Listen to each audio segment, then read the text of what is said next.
اور اسی بنیاد پر اس مخلوط حکومت نے مشکل اور سخت فیصلے کیے اور عمران خان کے گناہوں کا بوجھ اپنے سر پہ اٹھایا. اگر ہم یہ بوجھ نہ اٹھاتے تو کون اٹھاتا؟ الیکشن میں جاتے تو کیئر ٹیکرز آتے اور کیئر ٹیکرز کے ساتھ آئی ایم ایف سمیت دنیا کا کوئی ملک معاہدہ نہیں کرتا, کوئی ان سے بات بھی نہیں کرتا. تو ہم نے اپنی سیاست کو داؤ پہ لگائی اور اپنے ملک کو دیوالیہ ہونے سے بچایا, جو عمران خان کر گیا تھا اور صرف اس کا ڈیکلریشن باقی تھا. اس لیے ہمیں کوئی ریگریٹ نہیں ہے. ہم تو 19 سیٹیں بھی ہمیں یاد ہیں اور اس کے بعد بھی ہماری حکومتیں بنتی رہی ہیں. یہ جنگ, یہ جدوجہد جاری رہے گی, کیونکہ یہ جنگ, یہ جدوجہد اقتدار کی جنگ نہیں ہے.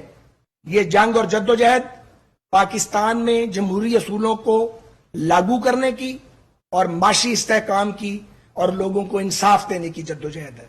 اور ہمارے سامنے ایک ایسا جھوٹا آدمی اور اس کا ٹولہ ہے جس کو 2014 سے باقاعدہ دودھ پلایا گیا تھا اور نیریٹو بلڈ اپ کیا گیا تھا, اور اس میں یادش بخیر سبھی شامل تھے, اور چور چور کا چورن بیچا گیا تھا, اور بہت سے لوگوں کے ذہنوں پر اس کے نقوش بھی آئے. لیکن الحمدللہ ہم اپنے موقف پہ ڈٹے رہے. یاد رہے کہ ابھی کل کی بات ہے, پرانی بات نہیں ہے. تقریباً سبھی ضمنی election P M L N جیتتی رہی ہے. انشاءاللہ اگلے انتخابات بھی ہم جیتیں گے. مجھے یہ کہنا ہے کہ پی ایم ایل این اور ہمارے ساتھی انشاءاللہ ہم کم بیک کریں گے. اگلی حکمت عملی اور لائے عمل کا فیصلہ انشاءاللہ جلد ہوگا. مقابلہ جاری رہے گا. اتحادیوں کا اجلاس بلایا جا رہا ہے.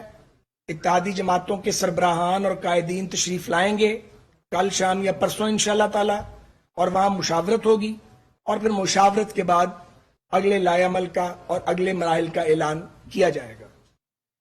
اس وقت جو نتائج ہمارے پاس آئے ہیں اس کے مطابق ہاں, ایک بات جو سب سے اہم ہے, یہ نشستیں کس کی تھیں؟ یہ پی ایم ایل این کی نشستیں نہیں تھیں. ان 20 نشستوں پہ پی ایم ایل این ہاری تھی یا ہروائی گئی تھی. ان نشستوں پہ پی ایم ایل این کے مخالف جیتے تھے, پی ٹی آئی یا بعض انڈیپینڈنٹ کینڈیڈیٹ تھے. تو ہم نے جو سیٹیں حاصل کی ہیں 4 سیٹیں, اور وہ چاروں سیٹیں ہم نے وہ ہیں جو ہاری ہوئی تھیں اور جیت لی ہیں ہم نے. میں یہ دعویٰ پھر بھی نہیں کر رہا کہ ہمیں کوئی بہت بڑی فتح حاصل ہوئی ہے, مگر ہم نے اپنی کوئی سیٹ الحمدللہ لوز نہیں کی. اور اسی طرح راولپنڈی کی سیٹ پہ رزلٹس کو روکا گیا ہے, ان کو اناؤنس کیا جانا چاہیے. وہاں پہ پی ٹی آئی کے لوگ بیٹھے ہوئے ہیں اور کوشش کر رہے ہیں کہ وہ نتائج اناؤنس نہ کیے جائیں. تو پولیٹیکل سٹرگل بھی جاری رہے گی. اہم ترین سوال یہ ہے کہ پاکستان میں سیاسی کشمکش اگر جاری رہتی ہے تو پھر پاکستان کی جو معاشی بحالی کا پروگرام ہے اس کا کیا بنے گا. اس وقت پاکستان ایک نازک ترین دوراہے پر ہے, اور ہم ذمہ دار سیاسی جماعتوں کی طرح یہ محسوس کرتے ہیں کہ سیاسی کشمکش کو غلط ٹریک پہ نہیں جانا چاہیے, جمہوری جدوجہد جاری رہنی چاہیے. تو ہم کوئی ناشائستہ راستہ اختیار نہیں کریں گے, اور ڈیموکریٹک نارمز کے مطابق اور آئین میں دیے ہوئے راستے کے مطابق اپنی پیش قدمی جاری رکھیں گے. بہت شکریہ. میرے یہ فرمائیے گا کہ ابھی آپ نے کہا کہ 4 سیٹیں جو ہیں وہ ایسی تھی جو کہ مسلم لیگ نون جو ہے وہ جیتی ہے.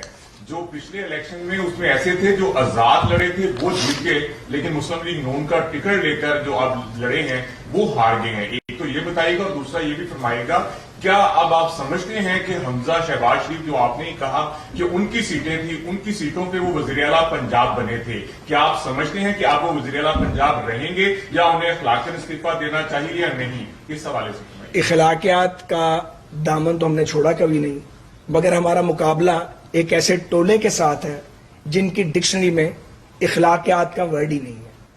تو چائے کے کپ کے لبوں تک آنے میں ابھی کچھ وقت باقی ہے, اس لیے کچھ چیزوں کا انتظار فرمائیے. ایک بات بتائیے گا, آپ نے الزام دیا ہے پیٹرول کو اور مہنگائی کو.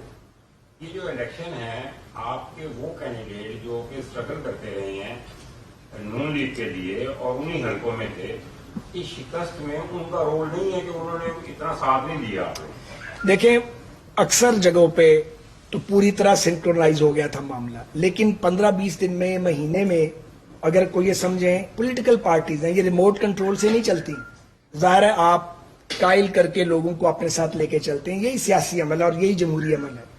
تو ظاہر ہے کہ بعض جگہ مشکلات پیش آئی ہیں اور وہ بھی ایک فیکٹر ہے, لیکن اس فیکٹر پہ ہم زیادہ بات نہیں کر رہے. ایسا بتائیے گا کہ پی پی راولپنڈی کے اندر 7 آپ نے جس طرح بتایا کہ رزلٹ نتائج روکے جا رہے ہیں, وہاں پر بڑا کانٹے دار مقابلہ ہے. اگر وہ نتائج آتے ہیں, نون لیگ کو شکست ہوتی ہے, تو کیا آپ اس کا فیصلہ چیلنج کریں گے کسی کورٹ میں؟ بہت کچھ چیلنج ہوگا, آپ ابھی انتظار کیجئے.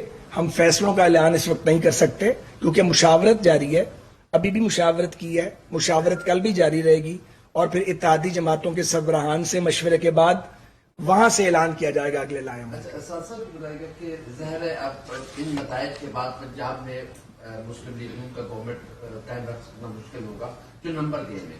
کیا اب جو اتحادی جماعتوں کا اجلاس ہوگا اس میں اس بات کا فیصلہ کیا جائے گا کہ نیشنل اسمبلی کو ڈیزالو کیا جائے, نئے انتخابات کی جانب بڑھا جائے؟ کیا ایجنڈا لے کر مسلم لیگ نون اپنے اتحادیوں کی بلائے؟ سر وہ ایجنڈا تو آج کی پریس کانفرنس میں ڈسکس کرنے والا نہیں ہے. ایجنڈا تو موجود ہے اور ہمارے اتحادیوں کے دماغ میں بھی باتیں ہوں گی, وہ تو وہیں ڈسکس ہوگا.